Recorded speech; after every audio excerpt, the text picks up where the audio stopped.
오늘 우리가 그동안 많이 외쳐왔던 삶이 예배요, 예배가 삶이다. 이렇게 체험도 하셨을 거고 그렇게 외치면서 또 이게 무슨 뜻일까 이렇게 생각하신 분들도 계실 것 같습니다. 오늘 이 말씀 우리 함께 나누도록 하겠습니다.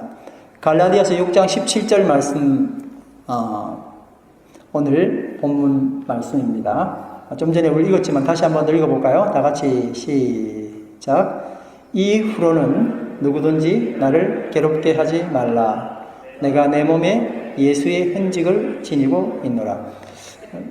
괴롭히지 말라 그랬더니 아이고 내 마음하고 똑같네 이렇게 생각하실 겁니다. 무슨 이야기였냐면은 율법을 지켜야 돼, 할례를 받아야 돼 라는 이 표만이 있어야 진짜 하나님 자녀야 라고 말하는 다른 사람들을 향해서 사도 바울이 나는 그리스도의 흔적을 가지고 있어, 날 더 이상 괴롭게 하지 마 라는 그런 의미로 이 말을 했습니다. 그렇지만 오늘 우리는 나를 괴롭게 하지 마에 초점을 두는 것이 아니고 내가 그리스도의 흔적을 지니고 있다, 이 말씀에 초점을 잡고 있습니다. 한번 따라 하실까요? 내가 그리스도의 흔적을 가지고 있다. 다시 한번 합니다. 내가 내 몸에 예수의 흔적을 지니고 있노라. 설교 마치고 예배 다 드리시고 집에 갈 때 정말 나는 내 몸에 예수의 흔적이 있는지 한번 생각해보고 그 흔적을 이제 남기기 위해서 살아가는 그런 결심이 있었으면 좋겠습니다. 우리 다 같이 성경 말씀 미가서 6장 6절에서 8절까지 있는 말씀입니다. 다 같이 한번 보시겠습니다. 시작. 내가 무엇을 가지고 여호와 앞에 나아가며 높으신 하나님께 경배할까? 내가 번제물로 1년 된 송아지를 가지고 그 앞에 나아갈까? 여호와께서 천천의 숫양이나 만만의 강물 같은 기름을 기뻐하실까? 내 허물을 위하여 내 맏아들을 내 영혼의 죄로 말미암아 내 몸에 열매를 드릴까? 사람아, 주께서 선한 것이 무엇임을 내게 보이셨나니 여호와께서 내게 구하시는 것은 오직 정의를 행하며 인자를 사랑하며 겸손하게 내 하나님과 함께 행하는 것이 아니냐. 아멘. 하나님이 어떻게 하면 기뻐하시지? 어떤 예배를 드리면 하나님이 기뻐하실까? 하고 이제 미가서에서 질문을 하는 겁니다. 우리가 다 읽지는 않았지만 미가서 6장에 나온 이야기입니다. 하나님은 번제물로 된 숫양을 드리면 좋아하실까? 천천의 숫양이나 만만의 강물 같은 기름을 기뻐하실까? 내 맏아들을 드린 걸 기뻐하실까? 내 맏딸을 드린 걸 기뻐하실까? 내 몸을 드리는 걸 기뻐하실까? 그런 이제 하나님 앞에 예배 드리는 것에 대한 그런 순수한 마음을 가지고 나갔다가 답을 발견하는 거예요. 사람아, 주께서 선한 것이 무엇인가? 주님이 선하신 거예요. 주님이 선한 것이 무엇임을 너에게 보여줬는데 오직 정의를 행하고 인자를 사랑하며 인자가 뭐죠? 근데 인자하면 생각나는 게 예수님 자기 별명은 인자라 있고 또 인자가 또 뭐가 있죠? 참 그 사람 인자해. 그럼 뭐죠? 자비로운 게 있다는 뜻이죠. 그래서 뭐냐면은 to love much입니다. 그러니까 much, 자비 베푸는 것을 사랑하고 그 말입니다. 그 다음에 한번 따라 하실까요? 겸손하게 내 하나님과 함께 행하는 것이 아니냐. 아멘. 하나님과 함께 행하는 것, 이걸 하나님이 예배 중에 최고의 예배, 기뻐하시는 것이다. 그렇게 말씀하신 겁니다. 만약 우리가 6일 동안 내 마음대로 살도록 허락받기 위해서 주일 예배를 거창하게 드리는 거라면 하나님은 기뻐하지 않으십니다. 하나님이 아니라 내가 주장하는, 내가 주관하는 6일을 보장받기 위해서 드리는 예배는 참된 예배라 할 수 없습니다. 그런데도 우리는 너무나 자주 이 사실을 망각하고 6일간 내 뜻을 주장하다가 상처 입은 몸으로 교회를 옵니다. 일상에서 하나님을 섬기며 이웃을 섬기라 그렇게 말하는 하나님의 뜻은 무시되고 6일 동안 나를 섬기다가 옵니다. 주님이 선한 것이 무엇임을 사람들에게 말했는데 그게 뭐라 그랬죠? 오로지 공의를 실천하며 인자를 사랑하며 겸손히 내 하나님과 함께 행하는 것이 아니냐 그렇게 말했는데 어느새 그걸 다 잊어버리고 또 나를 섬기다가 오는 겁니다.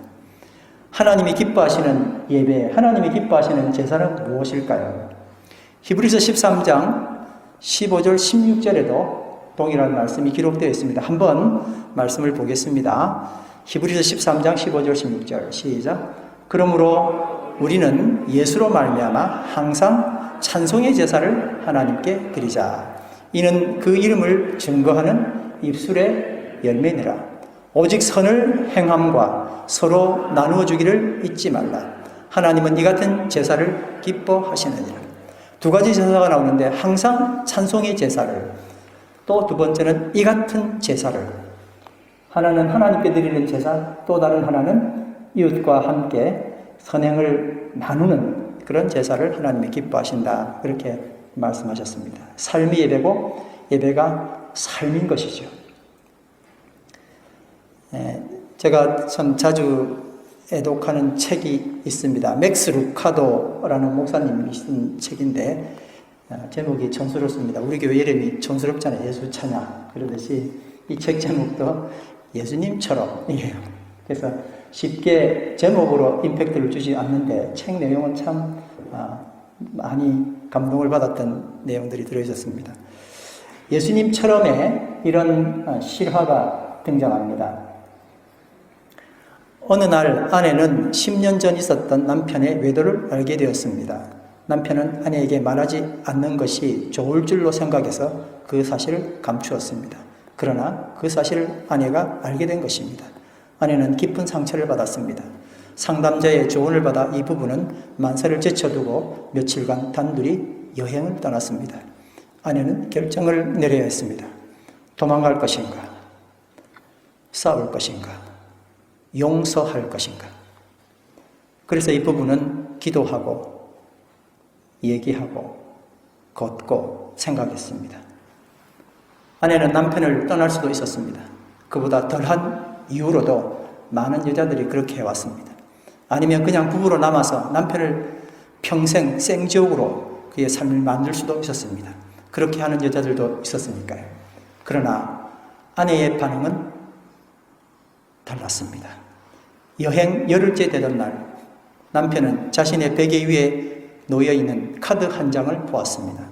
카드에는 인쇄되어 있는 문구가 이렇게 되어 있습니다. 당신 없이 무엇을 하기보다는 당신과 함께 아무것도 하지 않으리. 그리고 그 문구 아래엔 아내가 손으로 친히 쓴 글이 적혀 있었습니다. 당신을 용서해요. 당신을 사랑해요. 계속 함께 걸어요. 우리는 주일에 예배드리면서 삶이 예배요, 예배가 삶이다. 이렇게 힘차게 구호를 외칩니다. 예배를 마치면 너나 없이 바로 이 구호의 현장으로 들어가는 것입니다. 그러나 6일간 드려지는 삶을 통한 예배는 구호처럼 쉽지 않습니다. 가족 간의 갈등이나 교회 공동체 간의 갈등은 언제나 내가 만족하는 쪽으로 기울여져 가는데 결과는 예상과 다르게 흘러갑니다. 세상이, 공동체가, 가족이, 그리고 심지어 하나님마저 나에게 불합리하게 대하는 것 같아 화가 치밀어 오릅니다. 왜 이럴까요? 내가 내 인생을 주관하고 책임져야 하기 때문에 당연한 것입니다. 만약 내가 크리스찬이 아니라면 말이에요. 그런데 내가 크리스찬이면 이럴 수가 없습니다. 하나님이 내 인생을 주관하시기에 그렇습니다. 한번 따라 하실까요? 하나님이 내 인생을 주관하신다. 근데 자꾸 내가 내 인생을 주관하니 화가 나는 거죠. 온 세상이 모두 나를 적으로 돌리고 심지어 하나님마저 외면하고 있다고 느낄 바로 그 위기 때에라도 아내가 일상을 유지하는 힘을 가질 수 있었던 비결은 무엇이었을까요? 아마도 그녀는 일상에서 십자가를 단지 세워두지 않고 짊어지는 수많은 실전이 있었기 때문이었을 겁니다. 그녀가 매일 진 십자가는 무엇이었을까요? 그녀가 매일 세워두지 않고 짊어진 십자가는 무엇이었을까요? 주님 없이 무언가를 하기보다는 주님과 함께라도 아무것도 하지 않겠다는 결심이었습니다. 한번 따라 하실까요? 주님 없이 무엇을 하기보다는 주님과 함께 아무것도 하지 않겠다. 이렇게 아내는 위대한 삶이 아니라 삶을 위대하게 살아가기 위해서 또 그녀를 내려놓는 일을 계속했던 것입니다. 제가 좋아하는 가곡 중에 아무도 모르라고 라는 가곡이 있습니다. 작곡가 임원식 씨가 만들어서 대중의 사랑들을 받게 되었습니다. 참 고등학교 때부터 계속 불렀던 건데 지금도 여전히 참 저 마음 가운데는 아련한 그런 기쁨으로 남아있는 그런 시입니다. 떡갈나무 숲속에 졸졸졸 흐르는 아무도 모르는 샘물이길래 아무도 모르라고 도로 덮고 내려오지요. 나 혼자 마시곤 아무도 모르라고 도로 덮고 내려오는 이 기쁨이요. 김동완 시인은 봄이 오면 산에 들해진 달래 피네 산 너머 남촌에는 누가 살길래 이런 아주 주옥 같은 시들을 남긴 분이에요. 그분이 쓴 아무도 모르라고인데 참 이런 힘든 시기에 어떻게 이런 시를 썼을까 싶어요. 시는 뭐 서술을 많이 하지 않으니까 짧게 되어 있지만 참 많은 걸 담고 있다고 생각합니다. 어떤 분은 이 시가 상당히 이적이라고 생각합니다. 샘물을 발견하고는 덮고 내려오는 거예요. 아무도 모르라고. 무슨 있다고 이기적인 게 있어. 그렇게 이야기하지만 알고 보면 정말 대단한 시예요. 어떻게 가곡이 많은 사람들이 이렇게 정말 존중하는 시가 이기적인 시겠어요. 그게 아니거든요. 떡갈나무 숲속에 졸졸졸 흐르는 아무도 모르는 샘물이었는데 알고 보니 누군가가 덮고 간 샘물이었던 거예요. 나에게 그 샘물 찾으라는 행복을 주기 위해서. 그걸 발견하고는 다시 기뻐진 거예요. 와, 내가 이 샘 처음으로 발견한 줄 알았는데 알고 봤더니 누군가가 나보고 발견하라고 살짝 덮어주고 보물찾기 하듯이 탁 덮어주고 간 거예요. 그래서 아무도 모르라고 다시 나도 덮어두고 갔다는 거예요. 나 혼자 마시고 다음에 나 혼자 와서 또 마셔야지 하고 욕심낸 그 욕심이 아니고 아무도 모르라고 도로 덮고 내려지요. 나 혼자 마시곤 아무도 모르라고 도로 덮고 내려오는. 그 다음에 가사가 뭐예요? 이 기쁨이요. 나 숨겨두고 내려왔어. 아, 저거 내 거야. 그 기쁨이 아니고, 내가 내 기득권을 여기다가 내가 발견했음이라고 편만 하나 쓰지 않고, 정말 처음처럼 그대로 덮어두고, 내 것 한 번도 드러내지 않고, 나도 어떤 사람이 덮어놓던 그 샘물처럼 나도 덮고, 야, 내가 이런 사람이야. 너무 행복한 거예요. 이 기쁨이야. 한 자라도 내 걸 남기려고 했던 유혹, 그것을 이겨버리고 숲을 내려오는 내 자신을 발견한 겁니다. 한 사람의 아름다운 행동을 통해서 그 행동을 보고 나도 따라한 거죠. 비록 아무도 모르는 샘물을 나도 아무도 눈치채지 못하게 도로 덮고 내려온 것입니다.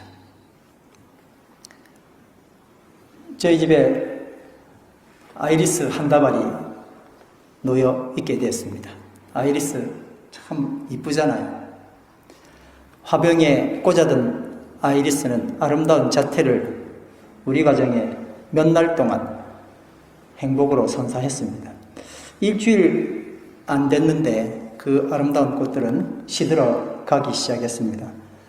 꽃잎의 끝부터 시작해서 조금씩 자신을 말아 올리면서 서서히 그 황홀한 자태를 감추어 버리고 마침내 그가 낳아준 땅의 모습으로 돌아갔습니다.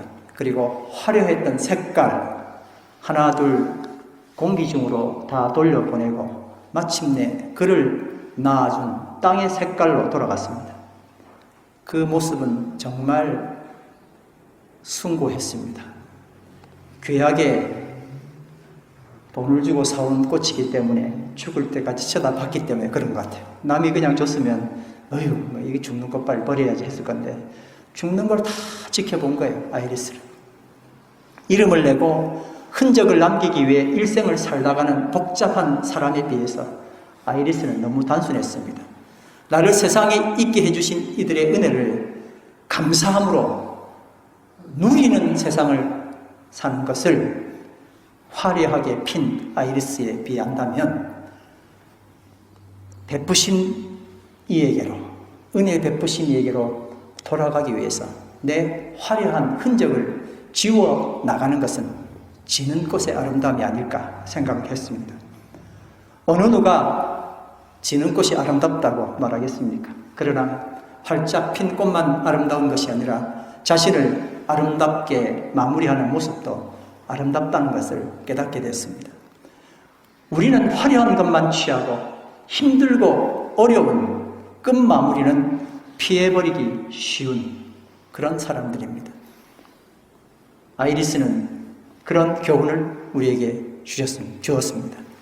자신의 자랑으로 세상의 흔적을 남기기 위해서 온 인생을 살았던 한 사람이 있었습니다. 그런데 그것을 마침내 배설물로 여기고 이제는 그리스도를 자랑하겠다는 삶을 살기로 고백한 사람이 있었습니다. 누굴까요? 사도 바울이었습니다. 빌립보서 3장 다 같이 한번 읽어보겠습니다.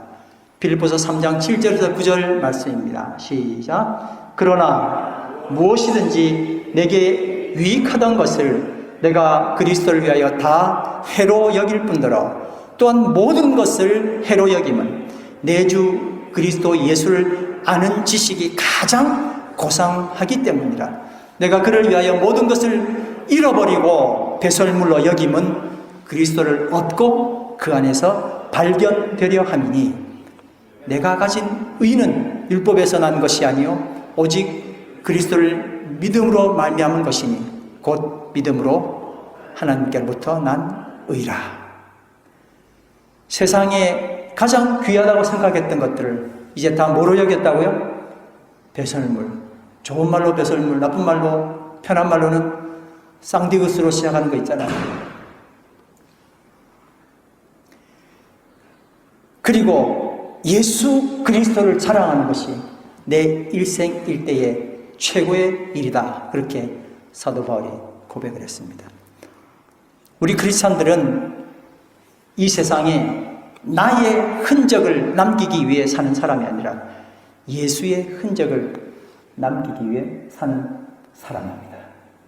크리스찬은 내 흔적을 남기는 사람이에요? 예수의 흔적을 남기는 사람이에요? 예수의 흔적. 근데 자꾸 내 흔적을 남기면 크리스찬들이 모여있는 공동체는 힘들어집니다. 내 거 자꾸 남기니까 아닌 것 같은데요 라고 이야기하면 싫잖아요. 그렇죠? 오늘 본문 말씀 갈라디아서 6장 17절 말씀 다 같이 한번 읽겠습니다. 시작. 내가 내 몸에 예수의 흔적을 가지고 있다고. 아멘. 지식을 습득하고 그것을 사람들 앞에 쓴다 해도 그게 자신의 흔적을 남기는 일이라면 불행할 수밖에 없습니다. 그러니 그 지식이 나와 상대방에게 예수의 흔적이 남도록 만들어지는 지식이었으면 좋겠습니다. 우리의 만남도 마찬가지입니다.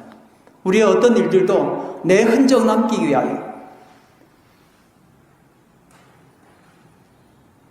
그런 만남이 아니라 예수의 흔적을 두 사람의 만남이라 할지라도 내가 부각되기 위한 만남이 아니라 예수의 흔적이 남게 되는 만남이었으면 좋겠습니다.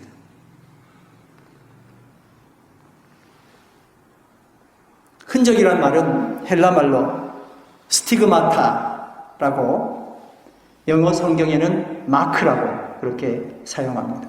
흔적이란 말은 노예나 짐승에게 화인을 맞았다 하는 말을 옛날에는 많이 썼는데 화인이 뭐냐면은 불화자 도장 인자예요. 불도장을 콕 찍으면 무슨 뜻이 될까요? 소유권은 그 불도장 찍은 사람에게 있다는 뜻입니다. 내가 누구에게 순종해야 될지에 대한 이야기를 하는 겁니다. 그게 흔적입니다. 사도 바울이 내 몸에 이 흔적을 갖고 있다는 거예요. 근데 내 몸에 이 흔적을 가졌노라 할 때 가졌노라가 뭔가를 봤더니 어쩌다가 찍힌 게 아니라 짊어졌다 하는 뜻이었습니다. 뭐라고요? 짊어졌다. 또 다른 말로는 견디고 있다 하는 뜻입니다. 두 가지 뜻이 있습니다. 하나는 뭐라고요? 짊어지다. 또 다른 뜻은요? 견딘다. 십자가는 어떻게 하는 거라고요? 멋있네 하고 놔두는 거는 플러스밖에 되지 않습니다. 곱하기가 되려면 어떻게 해야 된다고요? 십자가는 재야 돼요. 그래야 서 있는 게 곱하기가 되잖아요. X가 되지 않습니까? 짊어진다, 견딘다 라는 말이 내가 내 몸에 그리스도의 흔적을 가지고 있다라는 뜻이었습니다. 바울은 자신의 몸 안에 예수의 흔적들을 가지고 있다고 말했습니다. 고린도후서 11장 23절에서 30절 사도 바울의 예수를 위한 흔적들이 여기 적혀져 있습니다. 그들이 그리스도의 일꾼이나 정신없는 말을 하거니와 나는 더욱 그러하도다. 내가 수고를 넘치도록 하고 옥에 갇히기도 더 많이 하고 매도 수없이 맞고 여러 번 죽을 뻔하였고 유대인들에게 40에 하나 감암매 39대 5번 맞았으며 3번 퇴장으로 맞고 1번 돌로 맞고 3번 파선하고 일주일을 깊은 바다에서 지냈습니다. 여기까지만 하겠습니다. 잠깐만. 왜 이렇게 해야 돼요? 사도 바울은? 목사님 오늘 설교 엄청 부담스러운데 우리 보고 이렇게 살란 이야기입니까? 이럴 수도 있잖아요. 왜 사도 바울이 이렇게 했냐고요?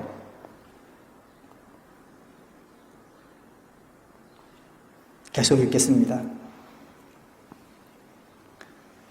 3번 퇴장으로 맞고 일주일을 깊은 바다에서 지냈으며 여러 번 여행하면서 강의 위험과 강도의 위험과 동족의 위험과 이방인의 위험과 시내의 위험과 광야의 위험과 바다의 위험과 거짓 형제 중에 위험을 당하고 또 수고하며 애쓰고 여러 번 자지 못하고 줄이며 목마르고 여러 번 춥고 굶고 헐벗었노라.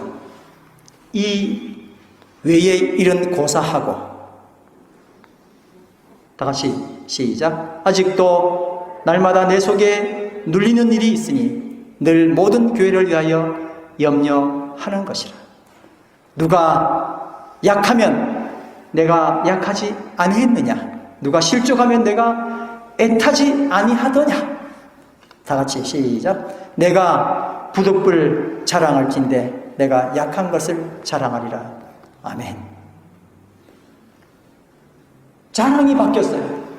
그동안 나를 위한, 내가 나를 사랑했던 그 많은 리스트들을 사도 바울이 가지고 있었는데 바뀐 거예요. 주님을 만나고 완전히 바뀌어버렸어요. 그가 가질 리스트들은 더 이상 나를 위한 리스트가 아니라 주를 위한 리스트였어요. 그 흔적들을 하나하나 남기면서 그렇게 행복했던 거예요.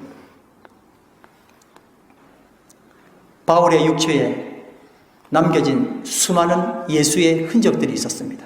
어깨가 치고 자지 못하고 줄이고 목마르고 여러 번 굶고. 우리는 성경을 통해서 사도 바울의 서신들을 통해서 사도 바울이 고생했는지 잘 몰라요. 뭐 했다니까 그 정도만 알지. 그 모든 것을 다 잠재우고 그가 써놨던 그 많은 서신들은 정말 위대한 것들입니다. 십자가로 인해서 바울의 육체에 남겨진 이 흔적들은 이 세상 모든 것을 이겨낸 정말 멋진 흔적이었습니다. 사도 바울은 예수의 흔적을 가졌다라고 말하면서 나는 예수님의 소속이다. 나는 예수의 것이다. 이렇게 말했습니다. 한번 따라 하실까요? 나는 예수님께 소속되었다. 나는 예수님의 것이다. 그럼 어떻게 살아야 돼요?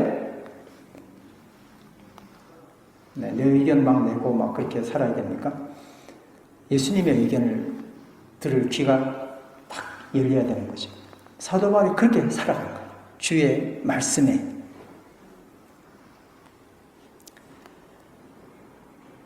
예수님은 당신 자신의 몸에서 나를 위한 마크를, 나를 위한 흔적을 가지고 계셨습니다. 그 흔적은 바로 사랑의 흔적이었습니다. 근데 지금 우리에게 예수님을 위해서, 예수님 이거 한번 보세요. 이 예수님에서 제가 찍힌 흔적이에요 하고 보여줄 게 뭐가 있습니까?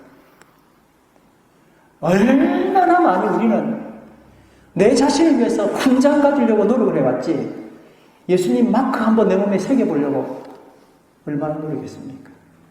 나를 위한 훈장은 욕심껏 냈잖아요. 사도 바울이 그걸 깨달은 거예요. 나 도대체 뭐하고 사는 거야? 그 부질없는 일들을 그렇게 하면서 이제 난 더 이상 이거 하지 않을 거야. 자랑스러운 거예요. 남들이 볼 때는 고생스럽고 십자가가 미련한 것이지만 하나님의 안에서는 십자가는 정말 대단한 축복인 거예요. 한번 따라합시다. 뭐 옆 사람하고 하면 좋겠지만 훈장 가지려 하지 말고 흔적 가집시다. 시작. 훈장이 뭔지 아시죠? 훈장 가지려 하지 말고 뭐를 가지자고요? 흔적을 가져. 예수의 흔적을 가지게 되길 간절히 축원합니다. 구경꾼은 구경하는 게 재밌습니다. 근데 상급은 없습니다. 구경 더 이상 할 게 아니라 이제 십자가를 질 수 있는 은혜가 있기를 바랍니다. 히브리서 3장 5절 말씀 시작. 모세는 장래에 말할 것을 증언하기 위하여 하나님의 언집에서 종으로 신실하였습니다. 이제 우리도 장래에 말할 것을 증언하기 위해서, 주님 여기 내 이 손바닥에 당신을 위한 흔적이 있습니다. 너를 위한, 그동안 그렇게 순상해왔던 나를 위한 훈장은 이제 아무 필요가 없어요. 주를 위한 흔적이 여기 있습니다. 그렇게 증언할 수 있는 삶을 살기를 바랍니다.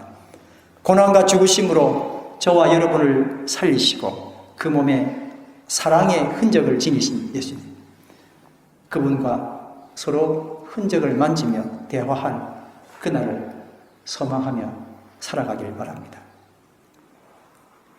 이사야 53장 5절 6절 말씀에 보니까 예수님이 이제 나한테 말씀하시는 거예요. 자, 내가 이거 보여줄게. 시작. 그가 찔림은 우리의 허물 때문이요 그가 상함은 우리의 죄악 때문이라.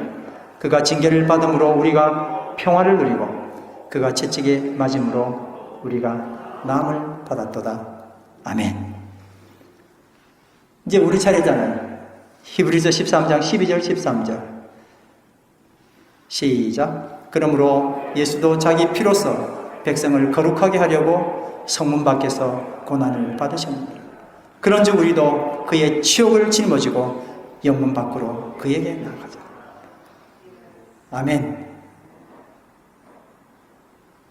치욕을 짊어지고 영문 밖으로 나가게 되기를 간절히 바랍니다. 베드로전서 2장 20절 21절 말씀 다 같이 읽습니다. 시작. 죄가 있어 매를 맞고 참으면 무슨 칭찬이 있으려. 그러나 선을 행함으로 고난을 참고 참으면 이는 하나님 앞에 아름다우니라. 이를 위하여 너희가 부르심을 받았으니 그리스도 너희를 위하여 고난을 받았사 너희에게 본을 끼쳐 그 자취를 따라오게 하려 하셨느니라.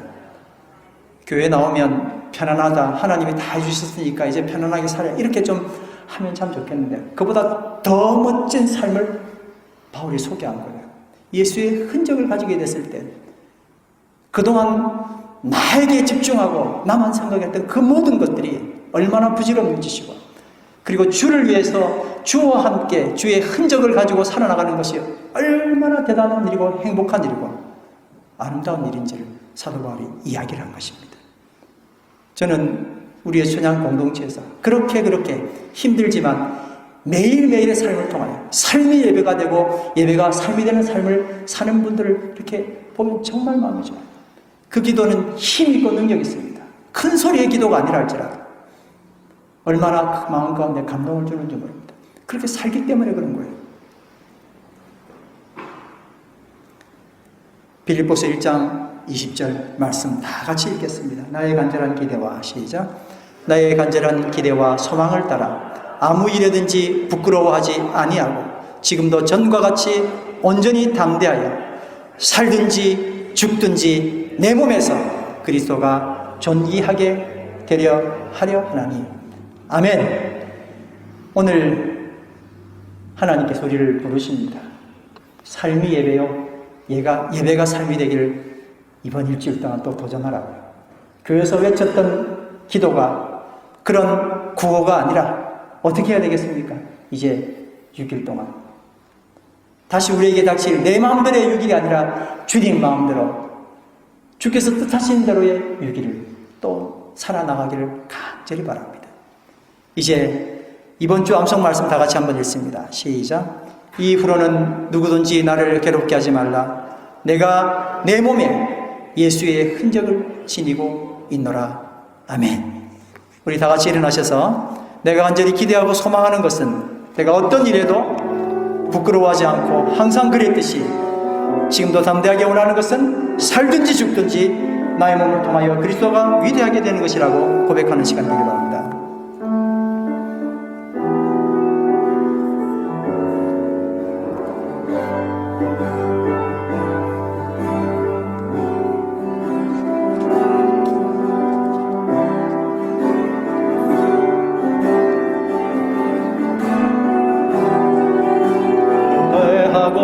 소망하는 것은 내가 어떤 일에도 부끄러워하지 않고 항상 그랬듯이 지금도 담대하게 원함은 내가 어떤 일에도 부끄러워하지 않고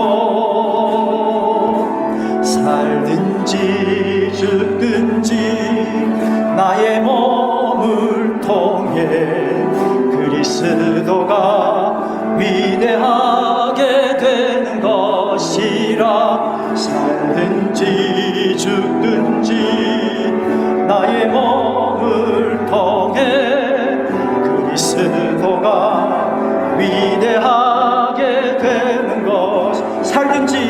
살든지 죽든지 나의 몸을 통해 그리스도가 위대하게 되는 것이라. 살든지 죽든지 나의 몸을 통해 그리스도가 위대하게 되는. 살든지 죽든지 나의 몸을 몸을 통해 그리스도가 위대하게 되는 것이라. 살든지 죽든지 나의 몸을 통해 그리스도가 위대하게 되는 것이라. 할렐루야.